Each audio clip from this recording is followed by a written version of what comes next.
तो आ जाते हैं अब निफ्टी पर ही। 18,534। अब आगे क्या है?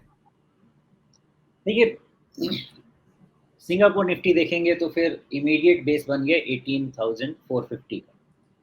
तो जब तक ये बेस है निफ्टी का, वो हमें होल्ड करके इसको भी लॉन्ग, जो ट्रेडर्स हैं वो लॉन्ग ट्रेड करें, लेकिन रिस्क बढ़ रहा है सिस्टम में, इस चीज़ का हमेशा ध्यान रखिएगा। अर्लीस्ट स्टॉप लॉस पे निकल के बैठना पड़ेगा। तो अभी हमारे लिए आपने मिड वीक में एक पॉइंट भी बहुत अच्छा रेज किया था कि क्या निफ्टी गैप भर चुकी है, क्या इसके बाद ऊपर चलेगी। वो पॉइंट को अगर लिया जाए खासकर, और उसके बाद अगर ऑप्शंस से भी क्यों लिया जाए, तो 18,500 प्लस माइनस 50 पॉइंट्स उनका सपोर्ट बनता है। तो उस हिसाब से भी यहाँ पे हो सकता है कि निफ्टी और खींचे, बिकॉज निफ्टी में मोमेंटम है। ये बात और है कि स्मॉल कैप और मिड कैप में फोमो है, दोनों अलग अलग है। तो फोमो वाली चीज़ ठीक होनी चाहिए, और मोमेंटम जो है फोमो के अगेंस्ट में थोड़ा हो सकता है कि मोमेंटम वेन होगा निफ्टी और निफ्टी बैंक का। लेकिन इमीडिएट लेवल का ध्यान रखेंगे, जब तक 18,450 नहीं टूटता है तो जो ट्रेडर्स हैं, जो इमीडिएट ट्रेडर्स हैं, उनके लिए बायस अभी भी लॉन्ग है। 18,450 के नीचे बंद होते ही पहले बाहर, बाद में सोचना। जी। तो 18,450 इसका बहुत साफ साफ ध्यान रखना है। इसके टूटने के बाद फिर चाल बदलेगी। बदलेगी तो फिर नीचे कहाँ तक?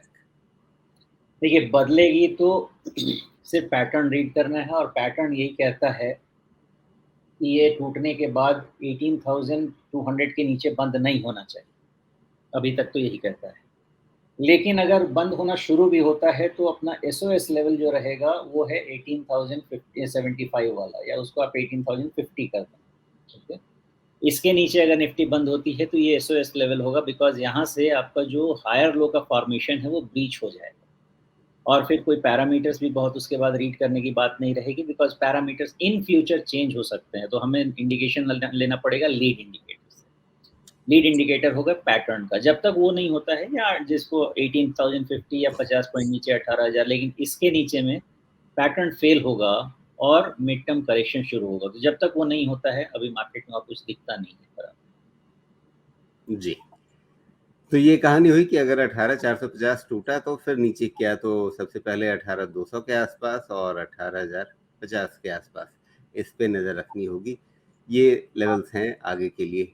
लेकिन ये तो नीचे की बात हुई। ऊपर अगर मान लीजिए 18,450 नहीं टूटता है और कहानी फिर आगे बढ़ती है ऊपर की ओर, तो फिर क्या लक्ष्य देखते हैं? 18,700 से कंजेशन जोन शुरू होता है, और 100 पॉइंट का, 150 पॉइंट का ऐसे बनता है। 18,700, 18,850, 19,000, तो अप टिल 19,000 आप इसको कंजेशन जोन मान के चलें। इस रेंज में जाएगी निफ्टी, लेकिन इसमें एग्जैक्ट कहाँ जाएगी वो बहुत क्लियर नहीं है, बिकॉज एक तो कंजेशन जोन और उसके बाद ब्लू स्काई। तो इस सिचुएशन में जब तक ब्लू स्काई हिट नहीं हो जाए तब तक 19,000 पे कैप लेकर रहना। जी। ब्लू स्काई यानी जो पिछला टॉप बना था उसको पार कर जाएं, और ये पिछला टॉप हमारा बना था 18,888। मोटे तौर पे आप कह सकते हैं 18,900 के ऊपर जब निकलने लगे तो फिर नीला आसमान, खुला आसमान, मतलब आप कह सकते हैं कि फिर आगे कहाँ तक जाएगा वो फिर चार्ट को खुद ही बताना है, ये सब चीज़ें कही जाती हैं। लेकिन फिर भी एक कोई सामने पहले से मन में एक पॉइंट तो होता है ना कि अच्छा ठीक है, अगर 18,900 पार हो ही गया तो फिर क्या? दो टारगेट्स हैं, 20,000 एंड 22,000। ये जो अपने साइकिल के, जो इमीडिएट साइकिल के टारगेट रहेंगे वो 20,000 और 22,000, ये दो रेंज में ही है। वैल्यूएशन से भी निकलता है और बाकी पैटर्न से भी वही टारगेट निकलेगा। तो ध्यान पहले वही रखना है, और 20,000 एक बड़ा माइलस्टोन होगा, साइकोलॉजिकल माइलस्टोन होगा। तो इमीडिएट तो नहीं निकलने वाला है वहाँ से। प्लस वहाँ पे जाके निफ्टी हिट भी करेगी वॉल। तो इसके कारण से पहला टारगेट 20,000 का, और फिर अगर निकली तो 22,000 तक ओपन रहेगा, लेकिन हजार हजार पॉइंट के रेंज में ही निफ्टी मूव करेगी उसके बाद। इस चीज़ का ध्यान रखिए। जी। तो ये ध्यान रखना है कि ऊपर की ओर चाल भी ऐसा नहीं कि सरपट सीधे एक झटके में सीधे आप सोचें कि 22,000 का निफ्टी आ जाएगा। बहुत दूर की चीज़ है अभी फिलहाल। आने को बाजार में कभी भी कुछ भी जल्दी से हो सकता है, लेकिन फिलहाल जो छोटे छोटे लक्ष्य नीचे की ओर 18,450 टूटने पर, ऊपर की ओर कंजेशन जोन, उसके बाद फिर नीला आसमान। क्योंकि मैंने खुरच कर पूछा है कि हाँ 18,900 पार हो ही गया तो उसके बाद फिर क्या, अगला बड़ा क्या, तो वो बता दिया सुमेश जी ने, 20,000 22,000, बीच में 1,000 पॉइंट के स्टॉपेज फिर से। तो ये कहानी है इस समय मोटे तौर पे निफ्टी की। इस नए हफ्ते में करना क्या है? तो आपने ये बहुत अच्छा पॉइंट एक्चुअली बीच में खींच के निकाल लिया है और यही आपका आर्ट है। देखिए है क्या, ये भी समझना होगा कि 20-22,000 के रेंज में मैं इतना स्लो क्यों कह रहा हूँ। अगर आप 1 ईयर फॉरवर्ड देखेंगे निफ्टी का, तो 1000 के ईपीएस पे रफली 21,000 का टारगेट बन सकता है 21 पी पे 1 ईयर फॉरवर्ड। उससे ज़्यादा उम्मीद करना ठीक नहीं है, लेकिन उसको भी हम 1000 पॉइंट स्ट्रेस दे सकते हैं।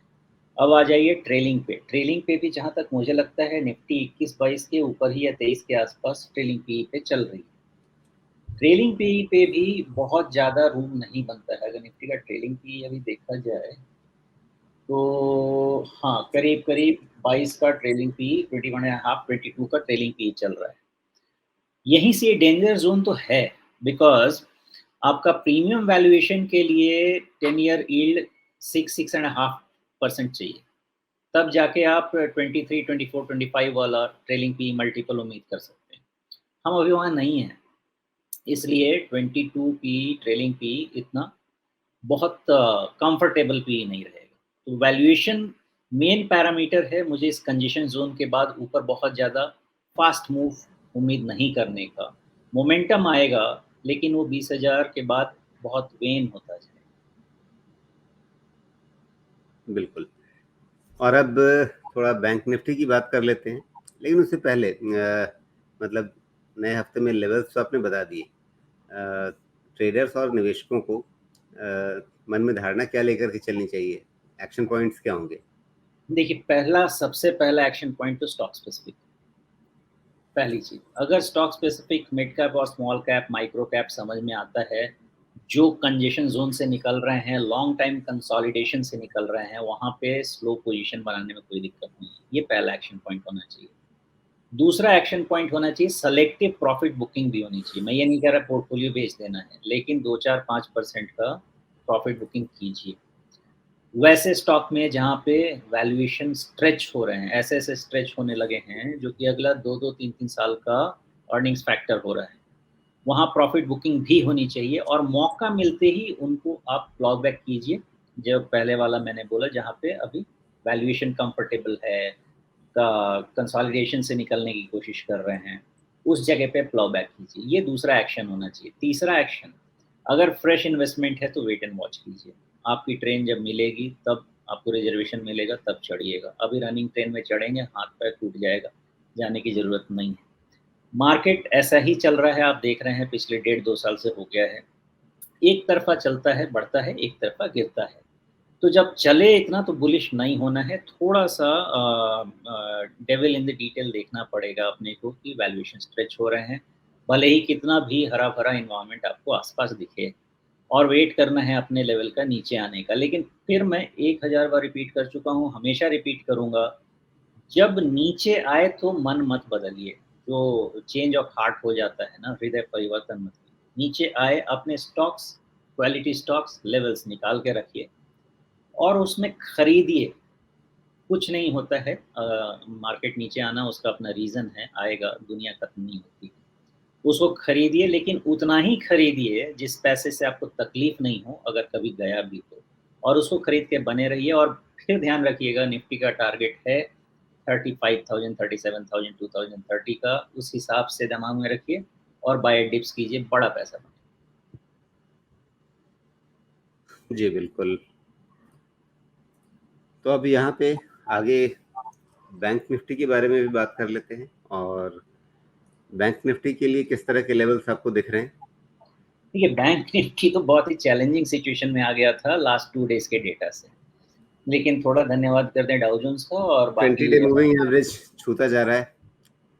हाँ, और ये बहुत डेंजरस है। देखिए, इसका टॉपिंग आउट सिग्नल आ रहा है, बिकॉज़ ये जो लेग चल रहा है ना, ये स्ट्रेच चल रहा है। ये लेग इसका कोई फ्रेश मूवमेंट नहीं है, फाइनल लेग मूवमेंट का एक स्ट्रेच है जो कि कभी भी प्लेट्यू होना चाहिए। और अगर वो प्लेट्यू हो गया तो उस केस में फिर इसका करेक्शन शुरू हो जाएगा। हाँ, अभी हमारे पास कोई इंडिकेशन नहीं है उसका करेक्शन होने का, बट बहुत चांसेस है कि कभी भी करेक्शन बैंक निफ्टी में होगा, इसलिए सावधान रहिए वहाँ पे। और फर्स्ट स्टॉप लॉस लेके ही काम कीजिए, क्योंकि ट्रेंड पॉजिटिव है तो अभी कुछ कहा नहीं जा सकता, कोई रीज़न नहीं है मुझे बोलने का कि ट्रेंड नेगेटिव नहीं जब तक है तब तक आप शॉर्ट कीजिए या मत खेलिए, ठीक है।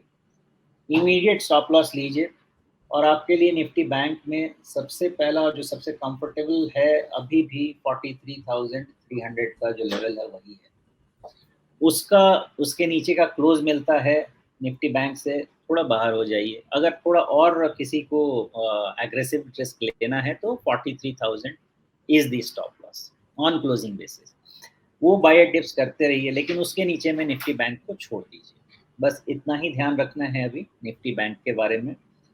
निफ्टी बैंक कहीं एक से सिग्नल जब तक नहीं मिले ट्रेंड नेगेटिव होने का, सेल के बारे में नहीं सोचना है ट्रेडर्स को, और बाकी इन्वेस्टर्स को कैसे काम करना है वो तो जस्ट समझाया। और अगर निफ्टी बैंक टॉपिंग आउट के संकेतों को नकार करके फिर से ऊपर बढ़ना शुरू करता है, आपके पास नया ऑल टाइम हाई तो बना हुआ ही है, 44,500 के आसपास का है। अब इसके ऊपर अगर फिर से निकलने लगे तब क्या करना है? इसके ऊपर निकलेगा भी ना तो 45,000 हिट तो करेगा, लेकिन वहां पे कम से कम 3 दिन का भी क्लोज दे दे 45 या हाँ 45 के पास, तब शायद मैं अपना व्यू चेंज करूंगा कि कंजेशन से निकल गया है। लेकिन अभी तक मेरा व्यू उसके बियॉन्ड बन नहीं पा रहा है। और मान लीजिए कि अगर निकल गया तो फिर बन तो रहा है ये रेंज 46,000 तक का, मे बी 100 पॉइंट ऊपर तक का। लेकिन अभी यही है प्रॉब्लम कि इतना स्ट्रेच हो चुका है कि इसको यहाँ से थोड़ा पॉजिटिव एक बार डायरेक्ट उतना बोलने में डिस्कम्फर्ट है। जी, तो फिलहाल इन चीज़ों का ध्यान रखना है, इन लेवल्स का। अब इसके आगे ट्रेडिंग स्ट्रेटजी के लिहाज से इस हफ्ते क्या करना चाहिए? निफ्टी का 18,450 जब तक नहीं टूटता है आप बाय डिप्स करते रहिए as long as you are trader, और इससे ज़्यादा कोई स्ट्रैटेजी लगाने की जरूरत नहीं है फिलहाल, बिकॉज निफ्टी बैंक नियरेस्ट के लिए भी हमें गाइडेंस निफ्टी से ही मिलेगा? बेहतर रहेगा क्योंकि वो अर्ली गाइडेंस हो जाएगा। बिकॉज अगर 18,450 के नीचे निफ्टी क्लोज हुई ना तो फिर निफ्टी बैंक तो करेक्ट होने के लिए रेडी बैठा है। जी।